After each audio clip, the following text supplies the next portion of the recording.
like to extend my sincere gratitude and appreciation to Dr. Greg Mills and the Bernhurst Foundation for organizing this important African Security Dialogue Conference in our country and in our capital, Hargeisa. The choice of the venue is a clear indication of the prevailing peace and stability in Somaliland and the confidence you all have to Somaliland. Thank you all, and I am looking forward to a very productive and valuable outcome from the workshop. Our journey to statehood. Somaliland's journey to statehood was an arduous process. The determination of our people to establish their own state was so overpowering,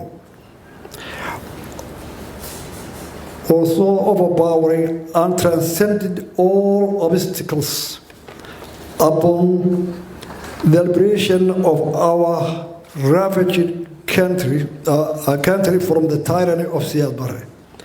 We inherited a war-ravaged country in which tens of thousands of our people had been killed, many thousands injured, and the main cities of our country, like Hargeisa, Burgo, Gabile, almost entirely has been destroyed. To fully grasp the terrors and the horrors visited about our cities, just imagine and fully look to today at what's happening on Mariupol and other cities in Ukraine. Despite the infrastructure has been destroyed, and Somaliland's territory extensively have been mined, millions of internally and externally displaced people were starting to return home, and they needed support. During the struggle against the regime, Siad Barre, the dictator, deliberately exploited clan divisions in an effort to retain his power. There were, therefore, parties of Somaliland regions that did not support the SNM during the struggle against that regime. The people in these regions were naturally worried. Trust and confidence building was essential and held the key to get a lasting peace. So we prioritized reconciliation and peace building. Therefore, the SNM tasked the traditional leaders and elders with the responsibility to heal the rift among the Somaliland communities, who was on the opposite side of the struggle against that regime. This strategy was pursued with vigor and established the foundation upon which the peace and stability of Somaliland stands up to today. In the early days, the SNM held a series of localized peace conferences that paved the way for national meetings. In Berbera, in February 1991, that conference turned to set the scene for a larger National Conference to be held in Burma in April and May 1991. These series of localized meetings were instrumental in trust building, reconciliation, and cemented peace among the people of Somaliland. It is often accepted that Somaliland has succeeded in terms of reconciliation and state building largely due to the sustained focus on resolving issues of community level before attempting to tackle issues at a national level.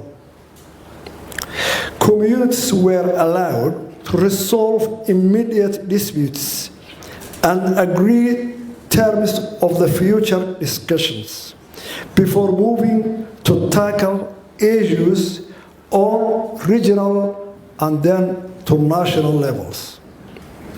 Somaliland's reconciliation peace-building process was largely homegrown, locally financed, and organized as a result of initiatives taken by a diverse range of actors with broad support from the grassroots.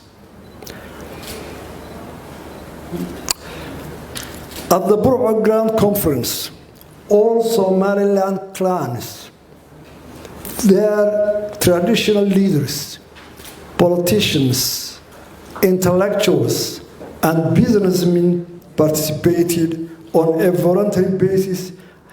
The funding came primarily from the Somaliland communities and diaspora, with women playing a fundamental role in fundraising. The most consequential decision reached by the Burma Conference was the restoration of Somaliland independence. The other important resolutions made by the conference included mandating given to SNM to form a government to run the country for 2 years, with its chairman, Abdurrahman Ahmed Ali, as the president, and vice chairman, Hassan Isa Jama, as vice president. The Central Committee of the SNM became the national parliament, with 10 reserved seats allocated to the Awdal and Seoul region.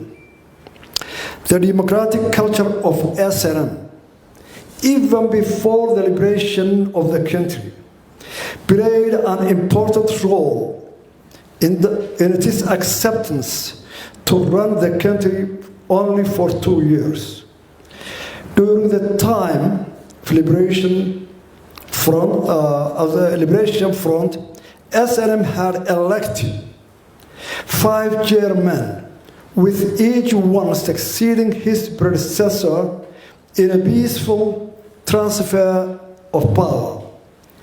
It had its executive committee, which acted as a government, and a central committee acting as a parliament. It had a singular chain of command, even though its arms were located in various parts of the country and were supported logistically and financially by different communities. Immediately upon becoming the government, the SNM government found itself in a dire financial situation.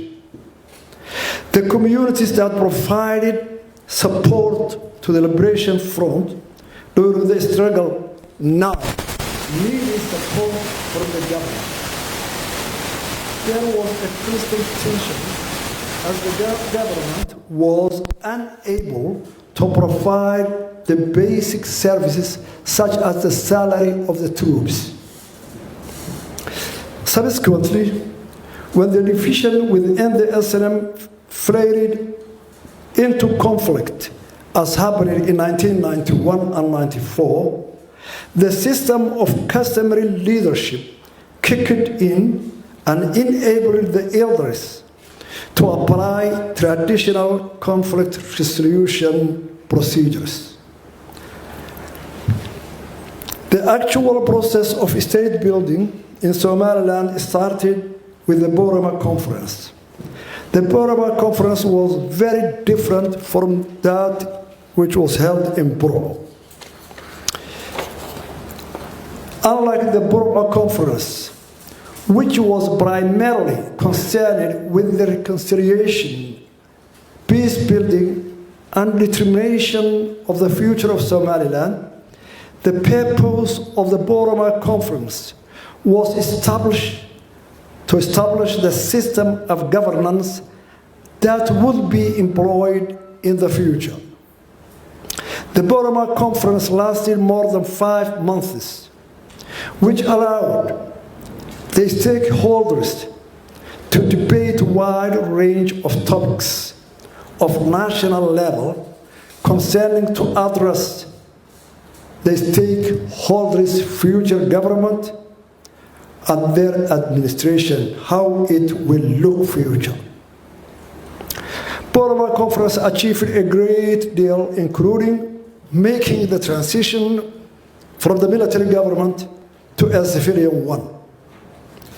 The conference showcased the Somaliland negotiation model, which tends to work on the basis of consensus, is the best foundation of decision-making.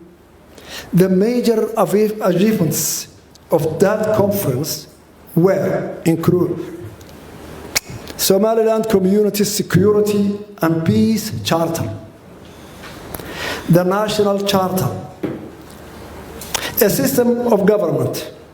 After studying and debating different systems of government, the conference finally agreed on an executive president and bicameral parliament of equal members, 75 seats at that time. The formation of the government, the SNM handed power over the Gurti to enable the election of the president and the vice president.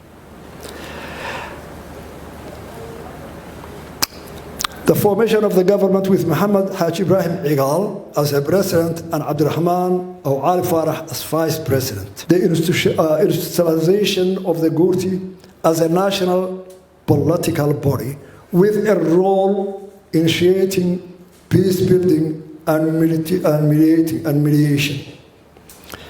The disarmament and demobilization of the SNM fighters and clan militias. In that conference, both the SNM fighters and clan militias were given an equal rights. Boroma Conference marked an enormous step in the establishment of the government that has persisted up to date. It's my pleasure today to have some of my senior participants in that Boroma Conference and the other local conferences who started in 1991 from all the regions.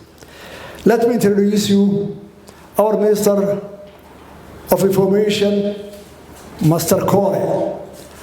At that one, in 1991, he was a young lieutenant from the Siyasat regime when the government failed.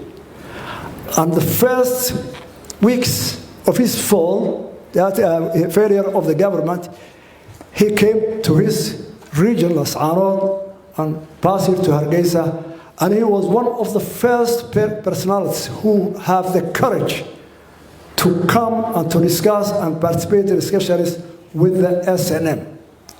His counterpart at that time, who was the opposite side, was one of the leaders and the commanders of our SNM forces, who was an old and experienced Colonel Mohammed Gahin, the Minister of the Interior. They were the first personalities who were sitting together on opposite sides at that time. The other person I'm introducing you is Abdullahi Mohammed Duale, our ex-foreign minister. He was an SNM veteran, and at that time, he is also from the eastern regions, and he was the intellectuals who at that time were leading that meetings in the far remote villages. Conference between Kore and Commander Kai. It's my pleasure to introduce to you today our very experienced journalist, who was only maybe our few journalists who were in the combat zone, a veteran of SNM, and the president of the Veteran Association in 1991 at that time, who was one of the main tools and organizations who were going to mediate between the SNM and the other militias, and the leader is Master Yusuf Abdi Gabobe, who is still here today. It's my pleasure to have all my colleagues at that time. At that time, I was the Minister of Interior, and all of them were helping me, and they were facilitators to make all these decisions. They were the people who were all the time advising with the Gurti and harmonizing the cultural and the customary law and the government, institutions of the government. The system of Somaliland government has since evolved from clans-based system to one of the multi-party democracy in a new constitution which was approved by referendum on May 31, 2001 by 97.1% of our population. Somaliland has had 5 presidents since 1991. Each one of them elected on a peaceful basis. The last 3 were elected in a transparent, peaceful, one person, one vote, democratic elections.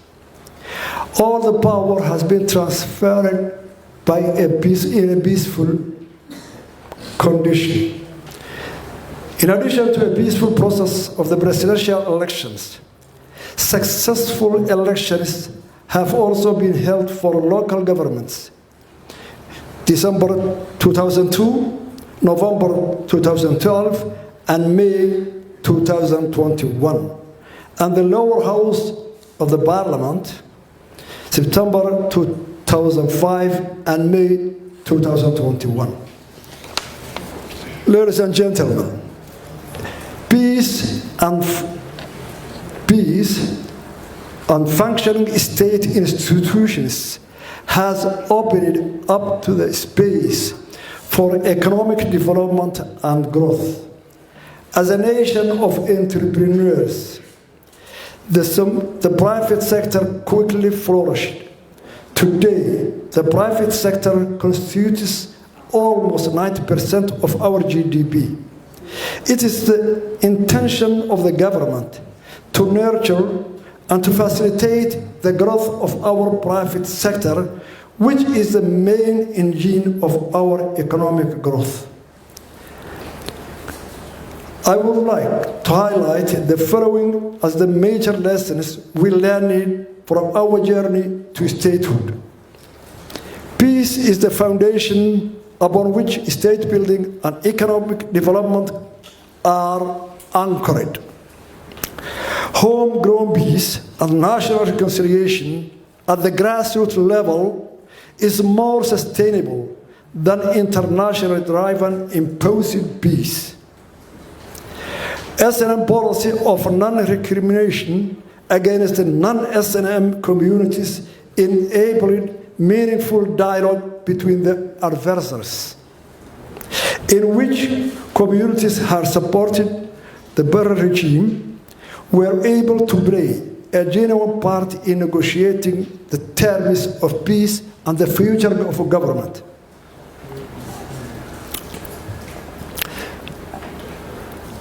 That an act of kindness, even to your enemies, is better than revenge. In a gesture of that goodwill and human decency, SNM not only allowed thousands of refugees and the regime's military forces to leave their country peacefully, but provided with provisions.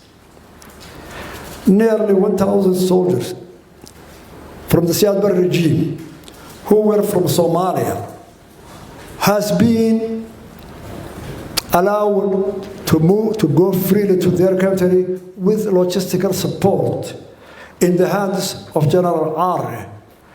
And that was negotiated by the SNM elders and leaders in Burro. That the nation is bigger than the individual or group of power to an elected civilian government. SNM was only the National Liberation Front in Africa that voluntarily handed over power to the civilian administration peacefully and willingly. Thus, earning the confidence of those that did not support it during the liberation of the struggle have also supported them for building the government institutions in Somaliland. A resilient and determined people can overcome an enormous challenge.